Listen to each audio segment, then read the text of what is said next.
ओम नमः शिवाय। तो आज हम आ गए हैं अपनी इस यात्रा के डे 6 पे। 5 दिन गुजर चुके हैं और आज है छठा दिन। आज हम जानेंगे शिव के उस स्वरूप के बारे में जो प्रकृति से बहुत प्रेम करता है। शिव यानी प्रकृति से प्रेम करने वाले योगी। वो योगी जो प्रकृति में रमे हुए हैं, प्रकृति से प्रेम करते हैं। इसको आज हम समझने वाले हैं, ठीक है? तो सबसे पहले हम क्या करेंगे? हमेशा की तरह मंत्र जाप करेंगे। ओम नमः शिवाय, ओम नमः शिवाय, ओम नमः शिवाय। ओम नमः शिवाय करते ही, ये शिव का नाम लेते ही मन एकदम से शांत क्यों हो जाता है? आप में से किस-किस ने ये अनुभव किया है कि जब भी हम शिव को याद करते हैं या शिव का नाम लेते हैं या उनके किसी मंत्र का जाप करते हैं तो मन में एक अद्भुत शांति का अनुभव करते हैं। तो जिन्होंने भी अनुभव किया है वो ज़रूर कमेंट बॉक्स में जाकर लिखें कि यस, मैंने वो शांति का अनुभव किया है और लिखें ओम नमः शिवाय। क्यों महसूस होता है? क्योंकि शिव हमेशा उन सारी चीज़ों से प्रेम करते हैं, जिन चीज़ों को हम नज़रअंदाज कर देते हैं, जिन चीज़ों को हम ध्यान ही नहीं देते अपने आसपास की या ध्यान देने योग्य ही नहीं समझते या उन्हें प्रेम करने योग्य ही नहीं समझते। शिव उन सब चीज़ों से प्रेम करते हैं। शिव सिर्फ कैलाश में ही नहीं है, वो हर फूल में है, हर पत्ते में है, यहाँ तक कि धूल में है, जल में है, अग्नि में है, वायु में है, हर जगह है शिव। क्योंकि हमने अभी तक समझा है कि शिव शून्य है, कण-कण में है, वो वहाँ भी हैं जहाँ कुछ नहीं है और ना उनका कोई आदि है, ना कोई अंत है। तो शिव हर जगह पर हैं, हर कण में हैं, हर फूल की पंखुड़ी में हैं, हर पेड़ की पत्ती में हैं, हर मैदान की धूल में हैं, हर जगह है शिव। अब शिव ने क्या किया? देखो आप शिव प्रकृति से कैसे एकता बनाए हुए हैं। शिव के शरीर पर क्या है? भस्म लिपटी है, यानी कि उन्होंने मिट्टी के साथ अपना प्रेम जो है वो बनाया हुआ है। इतना प्रेम कि उसमें लिपटे हुए हैं, वो पूरे शरीर पर उनके वो भस्म लिपटी हुई है। गले में क्या है? सर्प यानी कि विष, जिसे सब त्याग देते हैं, उसको भी उन्होंने अपने गले से लगा रखा है। नंदी, वो क्या है? वो सेवा और मौन का प्रतीक है। वो वो उनके साथ हमेशा रहते हैं नंदी। गंगा, गंगा उनकी जटाओं में है, वो प्रवाह का प्रतीक है, पवित्रता का प्रतीक है, क्षमा का प्रतीक है, शीतलता का प्रतीक है, जीवन का प्रतीक है। जहाँ-जहाँ गंगा जाती हैं, वहाँ-वहाँ जीवन जा रहा है। तो शिव गंगा के रूप में किस-किस चीज़ के से प्रेम कर रहे हैं? प्रवाह से कर रहे हैं, यानी कि बहाव से कर रहे हैं, ठहराव से नहीं कर रहे, पवित्रता से कर रहे हैं, प्रेम से कर रहे हैं, क्षमा से कर रहे हैं। और कैलाश, जहाँ शिव का वास है, वहाँ है मौन, अचल प्रेम। तो प्रकृति में जो है वो शिव में है और जो शिव में है वो हमारे भीतर है। तो हम शिव से प्रेम करते हैं तो हम अपने भीतर तक के एक-एक ब्रह्मांड का जो हमारे अंदर अंश है, उस अंश से प्रेम कर लेते हैं। तो अपने अंश से प्रेम करा तो हमने शिव से प्रेम करा। अपने आप के किसी हिस्से से हमने तालमेल नहीं बिठाया या उसे प्रेम नहीं दिया, उसे इग्नोर किया, तो हमने क्या किया? शिव से डिस्कनेक्ट हो गए हम। तो इस तरीके से हमारे जीवन में हम देखें हमने कहाँ-कहाँ खुद को शिव से जोड़ा हुआ है, कहाँ-कहाँ हम उनके उस गुण के साथ अपने आप को जोड़े हुए हैं, ठीक है? आज से चेक करें कौन-कौन सी चीज़ें ऐसी हैं जिन्हें हम इग्नोर करते चले जा रहे हैं। जीवन में ज़हर यानी कि विष, अ, सर्प, तो कौन-सी ऐसी चीज़ें हैं हमारे जीवन में जो विष की तरह हैं, लेकिन हम उनको अगर उनके सहयोग में रहें तो वो हमारे फ़ायदे में हो सकती हैं। कुछ ऐसे हमारे अंदर के कुछ भाव हो सकते हैं, जो अगर हम उनको बैलेंस कर लें, तो वो हमारे लिए फ़ायदे के लिए यूज़ में होंगे। जैसे क्या है गुस्सा, क्रोध, वो ज़हर की तरह है जीवन में, लेकिन अगर उस गुस्से को बैलेंस करना सीख जाएँ, जहाँ जितना करना है उतना करना सीख जाएँ और अंदर से शांत भाव से करें। बाहर से जहाँ ज़रूरत है, वहाँ हम सामने वाले के आगे अपना वो गुस्सा दिखाएँ, लेकिन अंदर से विचलित ना हों। अंदर से हमें पता हो कि ये मैं अपने रोल की वज़ह से इस इंसान के ऊपर गुस्सा कर रही हूँ या कर रहा हूँ, और वो भी इसलिए कि उसकी भी ग्रोथ होने वाली है और मेरी भी ग्रोथ होने वाली है। जब इस भाव से हमारा गुस्सा या हमारा क्रोध हमारे यूज में आएगा, तो क्या होगा, वो कभी भी जहर नहीं बनेगा, वो अमृत बन जाएगा। तो ऐसे ही देखें हम कहाँ कहाँ अपने भीतर उन चीजों से दूर हो रहे हैं जिनसे शिव प्रेम करते हैं। अब शिव के माध्यम से हम समझेंगे पांचों तत्वों को। अग्नि, अग्नि कहाँ पर है? शिव की त्रिनेत्र में। वहां एक आग की ज्वाला है, वो तांडव करते हैं तब अग्नि आती है, सब कुछ ध्वस्त कर देते हैं। तो प्रकृति का एक तत्व कैसे शिव के साथ जुड़ा हुआ है? उनके त्रिनेत्र में या उनके तांडव में। और वायु, वायु कहाँ पर है? वायु है डमरू की डमडम में। शिव का डमरू जब वो बजता है, तो वो वायु का प्रतीक बन जाता है, वायु को रिप्रेजेंट कर रहा होता है। शिव में प्रकृति का जो दूसरा तत्व है वायु, वो प्रकट हो रहा होता है। जल, जल तो हम सबको पता है, गंगा की धारा जो शिव की जटाओं में है। तो वो प्रकृति का जो तीसरा तत्व है जल, वो शिव की जटाओं में है। पृथ्वी, ये तो आपको पता है, भ्रकुट, ये त्रिपुंड लगाते हैं ना शिव जी, वो और साथ में भस्म, ये सब कुछ पृथ्वी का स्वरूप है। भस्म क्या है? राख, राख यानी कि मिट्टी। मिट्टी पृथ्वी का स्वरूप है शिव का। अब बचा आकाश, आकाश में क्या होता है? शांति, मौन। तो शिव मौन में रहते हैं, आपने देखा होगा। शिव आंखें, उनकी आधी आंखें खुली हुई, और वो शांत भाव में बैठे होते हैं अपने भीतर। वो मौन, वो है उनके भीतर आकाश। तो शिव में पांचों ही तत्व हैं, अग्नि, जल, वायु, आकाश। सारे सारे के सारे तत्व हैं। अग्नि कहाँ? उनकी भ्रकुट तीसरी नेत्र में। वायु कहाँ? उनके डमरू में। आकाश कहाँ? उनके मौन में। जल कहाँ? उनके शिव की जटाओं की गंगा में। और क्या बची? पृथ्वी, पृथ्वी उनकी भस्म जो वो रमाए रहते हैं अपने ऊपर। तो जब भी हम प्रकृति के किसी तत्व को छूते हैं, जल को छूते हैं तो हमने शिव को छुआ, मिट्टी को छूते हैं तो हमने शिव को छुआ। जब भी हम अ, स्थिरता में होते हैं तो हमने किसे छुआ? पृथ्वी को छू लिया। शिव की स्थिरता हमारे अंदर आ गई। तो हर तत्व से शिव की चेतना का अनुभव करना है। आज पूरे दिन हमें हर तत्व में शिव को जानना है, शिव को महसूस करना है।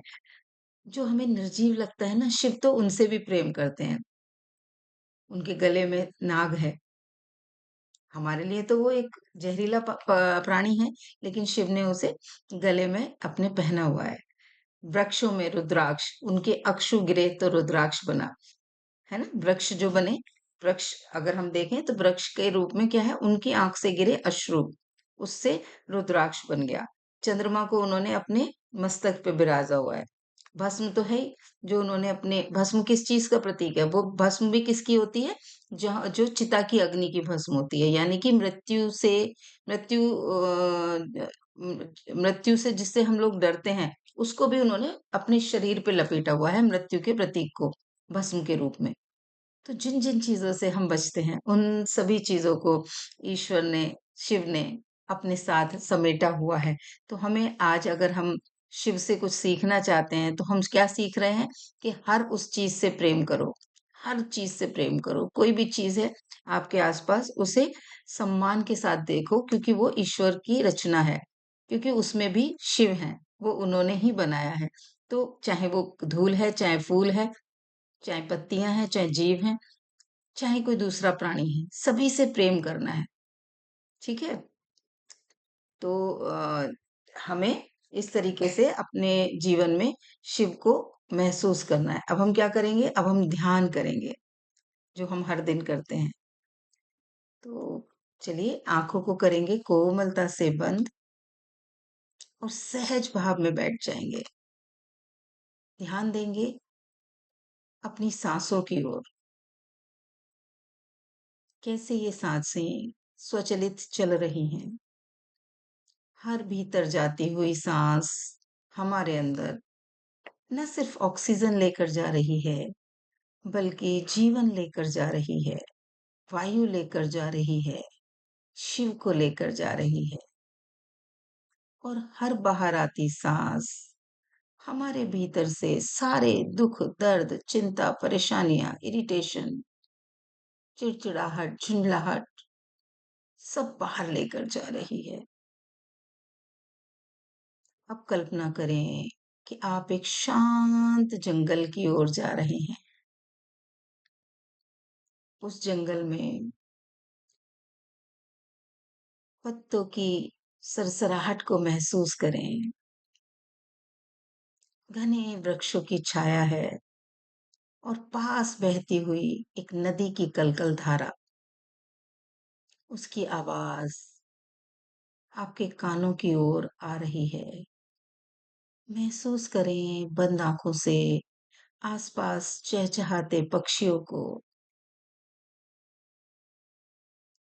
वन की उस मिट्टी की सुगंध को अपनी नासिका से महसूस करें। खुद को एक घास के भरे मैदान पर बैठा देना है, जहां चारों ओर से शीतल वायु चल रही है। आपकी सभी इंद्रियां प्रकृति में रमी हुई हैं। नासिका से वो सुगंध जा रही है, कानों से नदी की कलकल की आवाज, त्वचा पर वायु का स्पर्श और अर्थ जहां से आपने खुद को टच किया हुआ है। पूरी प्रकृति आपके साथ तालमेल में है, यानी हर तत्व आपके साथ है। शिव वही हैं, ध्यान में बैठे हुए, हर तत्व में समाये हुए, आसपास ही। महसूस करें शिव की प्रेजेंस को। जब भी हवा आपकी त्वचा को छुए तो महसूस करें शिव के स्पर्श को। जब भी नासिका से सुगंध जाए तो महसूस करें शिव को। कानों में आती नदी की कलकल धारा, उसकी आवाज, महसूस करें शिव को। और मन ही मन कहें, हे शिव, तुम मुझ में भी हो, इस वृक्ष में भी हो, वायु में भी हो, धरती में भी हो। मुझे तुम्हारा दर्शन हर कण कण में हो रहा है। मुझे तुम्हारा एहसास हर कण कण में हो रहा है। अपने भीतर भी मुझे आपका एहसास हो रहा है।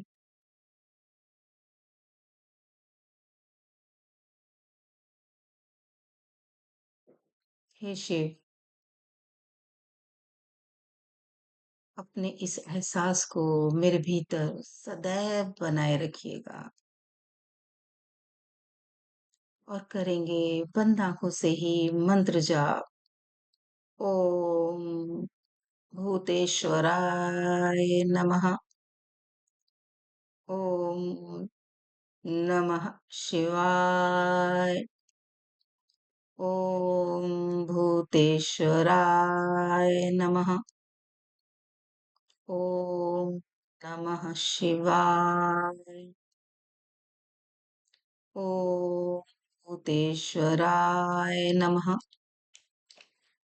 ओम नमः शिवाय। ओम भूतेश्वराय नमः। ओम नमः शिवाय। ओम भूतेश्वराय नमः। ओम नमः शिवाय। ओम भूतेश्वराय नमः।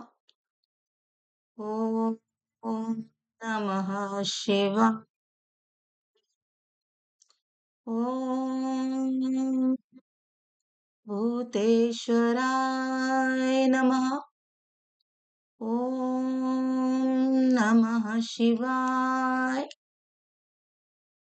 ॐ नमः शिवाय। सभी चेतना में आएंगे।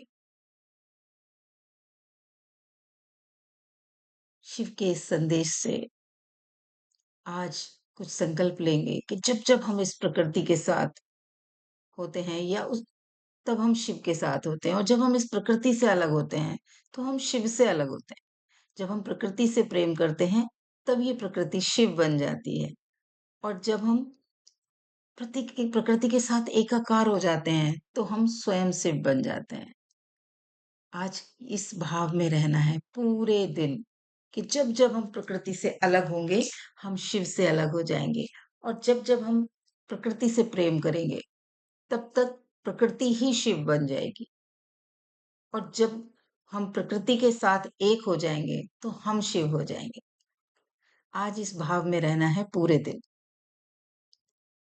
ठीक है। और अब क्या करना है, एक कहानी रह गई। तो आज एक कहानी सुनेंगे शिव जी की, एक ऐसी कहानी अ, जो हमें और ज्यादा शिव से कनेक्ट करेगी। तो एक बार क्या था, एक जंगल था और वहां एक बूढ़ा पीपल का पेड़ था जो बिल्कुल सूखा हुआ था। उस पे पत्तियां भी नहीं थी और बहुत वर्षों से सूखा पड़ा था। तो कोई भी उसकी छांव में नहीं बैठता था, कोई ना उसे जल देता था क्योंकि पत्ते ही नहीं थे। तो एक दिन एक कोई साधु आए जो बहुत वर्षों से अपनी साधना में लगे हुए थे, और जैसे ही वो उस पेड़ के पास आए, क्योंकि उन्होंने सीखा था कि प्रकृति के हर कण कण से प्रेम करना है, तो उन्होंने उस वृक्ष को प्रणाम किया और कहा, हे शिव, आपने आज पेड़ का रूप लिया हुआ है, मैं आपको नमन करता हूँ, मैं आपको प्रणाम करता हूँ। और प्रणाम करके माथा टेक के वो जो साधु थे वो उसी पेड़ के नीचे बैठ गए।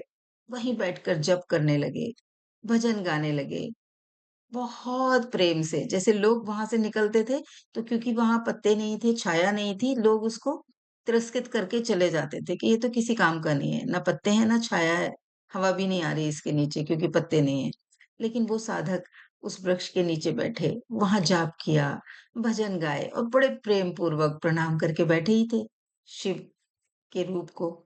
तो वो वहां पर कई दिनों तक तपस्या करते रहे, वहीं बैठते थे, वहीं जप करते थे और वहीं भजन करते थे।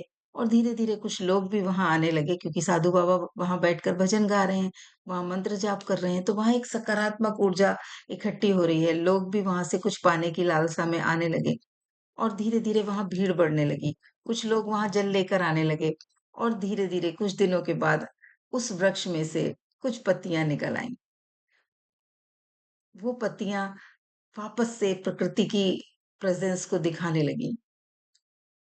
तो ये इस कहानी से हमें क्या सीखने को मिलता है कि जहां पर भी हम प्रेम देते हैं वहां से प्रकृति बोल पड़ती है कि मैं ही शिव हूँ। जिस जगह पर हम अपना प्रेम देने लगेंगे, तो जहां जहां हमने अभी तक प्रेम देना छोड़ रखा है, जिन जिन चीजों को हमने इग्नोर करना शुरू कर दिया है, जिन जिन चीजों को हमने नजरअंदाज करना शुरू कर दिया है, आज पूरे दिन मनन करेंगे, चिंतन करेंगे कि कहाँ कहाँ कौन कौन सी चीजें हैं, हमारे शरीर के कौन कौन से अंग हैं, हमारे आसपास की कौन कौन सी ऐसी वस्तुएं पड़ी हैं जिन्हें हमने नजरअंदाज किया हुआ है। क्योंकि पृथ्वी शिव तो कण कण में है, तो उस हर एक वस्तु में है, हमारे हर एक कोशिका में है, तो हमारे अंगों में भी है, जो हमारे साथ के रिश्ते हैं उनमें भी हैं। जब वो कण कण में है तो जीव में तो है। तो आज पूरे दिन हमने कहाँ कहाँ क्या क्या इग्नोर कर रखा है, कौन कौन सी ऐसी चीजें हैं जिनकी तरफ हमने ध्यान देना छोड़ रखा है, उसका मनन करेंगे, उसका चिंतन करेंगे। और उसे चिंतन करके हम क्या करेंगे, आज से उस पर थोड़ा थोड़ा ध्यान देना शुरू कर देंगे, वहां अपना प्रेम देना शुरू कर देंगे। उस उस कण में से या उस वस्तु में से जो शिव का स्वरूप है उन्हें नमन करना शुरू कर देंगे। क्षमा मांगना शुरू कर देंगे कि हे शिव, मैंने तुम्हें इग्नोर किया। आज मैं तुम्हारे भीतर, इस वस्तु के भीतर शिव के उस स्वरूप को प्रणाम करती हूँ, खुद को शिव से जोड़ती हूँ। इस भाव के साथ जब हम हर वस्तु के साथ कनेक्ट होना सीख जाएंगे, तो फाइनली हमारे भीतर से शिव जागृत हो जाएंगे। तो सभी आज पूरे दिन इसी तरीके से हम अपनी आज की साधना करेंगे, ताकि हम इस सावन के महीने में शिव को के साथ जुड़ सकें, शिव को अ, अपने अंदर जागृत कर सकें। आज करना क्या है? आज किसी न किसी एक पौधे को जल देना है और किसी एक पशु पक्षी को दाना देना है।